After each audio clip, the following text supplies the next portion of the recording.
Gernika-Lumoko udalak eta pasealekue bizirik herri plataformak pasealekuaren egokitza eta birgaitze planari buruzko akordioa lortu dute. Pasealekuaren proiektua berraztertzeko asmoz, azken asteotan hainbat bilera egin ondoren, adostasun batera iritsi dira udala eta pasealekue bizirik taldea.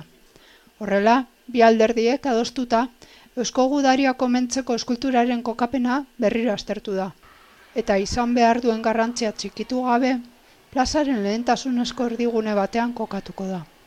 Antzinako kioskoa egon zain tokian hain zuzen.